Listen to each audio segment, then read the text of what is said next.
Absolución justa. Liberación de un culpable sin destruir la justicia. Hay una pregunta que muchas personas evitan pensar profundamente. Y es esta. ¿No sería injusto absolver a alguien culpable solo porque reconoce su culpa? La respuesta es sí. Sería injusto. Y esto es importante entenderlo desde el principio, porque la Biblia no enseña una absolución basada en ignorar la justicia. Reconocer la culpa por sí solo no cancela la consecuencia de la culpa. Una persona puede admitir que es culpable, pero eso no elimina la condena o consecuencia correspondiente. Porque si la culpa pudiera desaparecer solo por reconocerla ignorando las consecuencias de las injusticias, la justicia dejaría de existir. Pensemos en un ejemplo simple. Una persona comete un delito. Luego comparece ante el juez y dice: reconozco que soy culpable. La pregunta es, ¿eso vuelve justa su absolución? No, porque el reconocimiento de culpa no paga la consecuencia de la injusticia cometida. Y aquí aparece el problema central. Dios es justo, y precisamente por ser justo, no puede declarar inocente al culpable simplemente porque éste reconozca su culpa. Por eso está escrito: el que justifica al impío y el que condena al justo, ambos son igualmente abominación. Esto significa algo muy profundo. Si Dios declara justo a un culpable, sin satisfacer la justicia, es decir, sin que se paguen las consecuencias de las injusticias, entonces Dios mismo o quien sea que pueda juzgar, actuaría injustamente. Y eso es imposible. Entonces, surge una pregunta inevitable. ¿Cómo puede un culpable ser librado sin destruir la justicia? Y aquí aparece el concepto central de este tema: la sustitución. La única forma de absolver justamente a un culpable es que la justicia sea satisfecha en otro libre de culpa a voluntad propia. Es decir, que otro ocupe el lugar del culpable, cargue con la culpa y pague la consecuencia correspondiente. Esto cambia completamente el enfoque, porque el reconocimiento de culpa no produce el pago de la absolución. Lo que sí produce es la posibilidad de absolución, cuando el pago de la justicia haya sido satisfecha. El reconocimiento de culpabilidad hace que la persona deje de resistirse al veredicto real declarado sobre ella. Porque mientras alguien siga creyendo, yo no soy realmente culpable en mis méritos, no merezco esa condena porque no hice nada malo, puedo justificarme por mí mismo, no soy culpable porque me esfuerzo haciendo el bien, entonces rechaza la necesidad del sustituto. Y si rechaza la sustitución, permanece bajo su propia culpa. Aquí es importante hacer una distinción que muchas personas confunden. No es lo mismo reconocimiento de culpabilidad que remordimiento. El remordimiento se manifiesta mayormente en el ámbito emocional.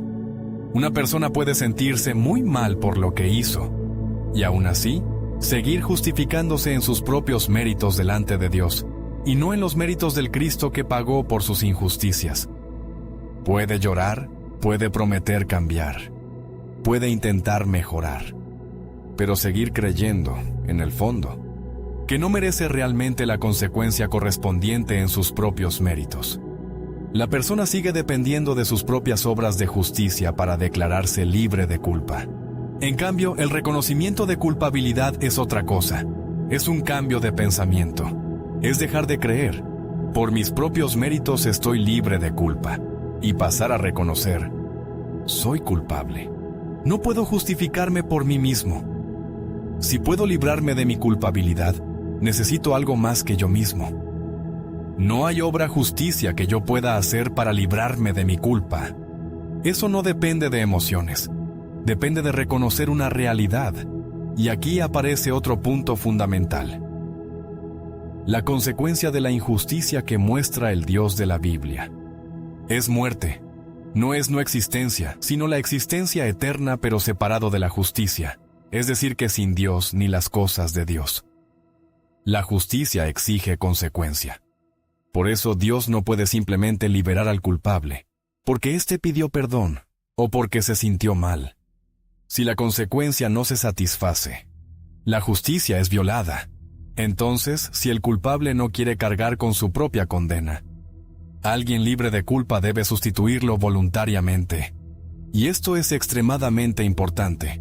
El sustituto no puede ser obligado, porque un juez no puede condenar injustamente a alguien inocente.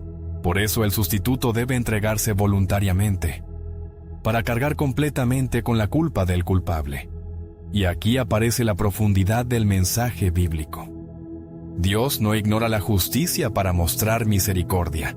Dios satisface la justicia para poder mostrar misericordia justamente.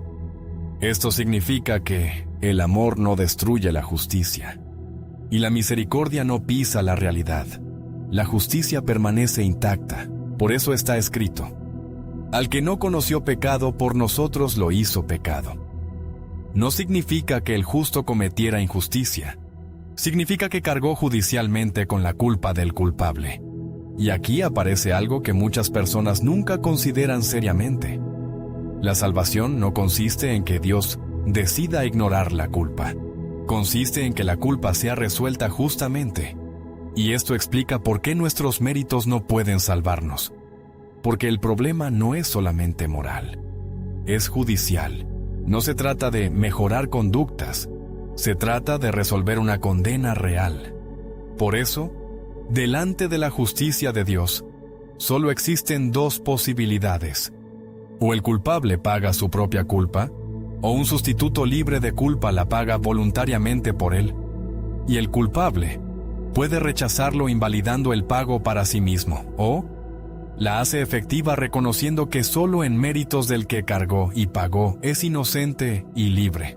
De lo contrario, el mismo juez podría ser acusado de haber liberado a un culpable que se declara inocente en sus propios méritos.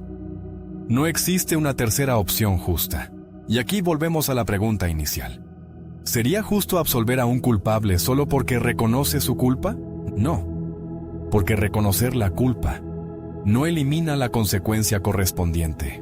La única absolución justa posible es aquella donde la justicia no es ignorada, sino satisfecha. Y precisamente por eso, la sustitución se vuelve necesaria. Porque si no existe sustituto, entonces el culpable permanece bajo su propia condena. Y ese es el verdadero problema que el ser humano necesita resolver.